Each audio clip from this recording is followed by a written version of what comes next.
Beneath the golden sands of Egypt, new secrets are still awakening, not in temples or tombs, but in the smallest, strangest of places, a clay mug carved with the face of a forgotten god.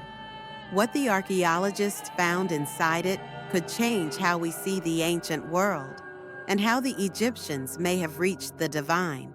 This is not just history, it's a story of visions, rituals, and the mind's deepest mysteries. And somewhere in that ancient world, hidden beneath the dust of time, lies a clue, a cup marked by the grinning god Bes. But this was no ordinary vessel. What it once held may reveal that the Egyptians didn't just worship their gods, they spoke to them. Welcome back to Egypt Uncovered, the series where we reveal the hidden secrets and forgotten wonders of one of the most fascinating civilizations in human history. And today, we're exploring a mystery that blurs the line between science, religion, and altered states of mind, the psychedelic potion of the gods. The story begins with the god Bes. He wasn't a towering deity like Ra or Osiris. Bes was small, a dwarf god with a lion's mane, bulging eyes, and a mischievous grin. But don't let his size fool you. Bes was the protector of homes, women, and children, a guardian of sleep, birth, and pleasure. His image was everywhere, carved on beds, painted on walls, even stamped on amulets.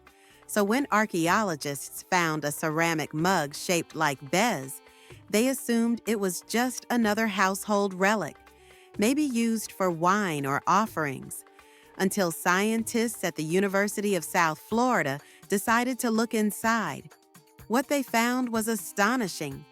Under the microscope, the mug's residue told a story, a cocktail of plants and ingredients, carefully prepared more than 2,000 years ago.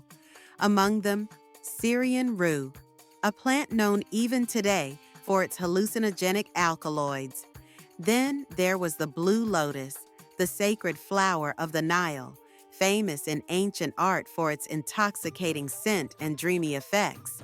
And another mysterious species of cleome, possibly used as a stimulant. These weren't random plants. They were the ingredients of a psychedelic brew, a drink capable of producing visions, trance states, and mystical experiences. But the scientists didn't stop there. They discovered traces of fermented fruit, honey, licorice, pine nuts, and sesame seeds, making it part ritual, part recipe. And then came the real shock. Embedded in the residue were human proteins, possibly from blood, mucus, or even milk. This wasn't just a drink. It was a ritual potion, one mixed with symbolic elements of life itself. Imagine the scene. In the flickering torchlight of a temple, a priest holds the Bes mug aloft. The air is heavy with incense. The mixture is poured, stirred, blessed, and then consumed, not for pleasure, but for revelation. Some researchers believe this ritual took place in the Bes chambers of Saqqara, underground sanctuaries where people came seeking healing, fertility, or divine messages through dreams. It's possible that after drinking the potion, participants would lie down to sleep, hoping for visions sent by the gods. Others think it may have been part of fertility rites, connecting the human body with divine creation through sacred intoxication. And deep in Egyptian mythology, there's a clue that supports this. In one ancient story, the goddess Hathor, driven into a bloodthirsty rage, is calmed by a potion disguised as blood. The god Bes helps prepare it, saving humanity from destruction. So this ritual drink may have been a reenactment of that myth, a way to transform chaos into balance and madness into divine peace. What makes this discovery groundbreaking is that it's not just speculation anymore. For centuries, scholars suspected that ancient Egyptians used psychoactive plants in their religious ceremonies, but there was never hard evidence. Now, thanks to advanced technology, mass spectrometry, proteomics, metabolomics, and even DNA sequencing, we have the first direct chemical proof. This small mug bridges a gap between myth and science. It tells us that ancient Egyptians didn't just pray to their gods, they tried to experience them.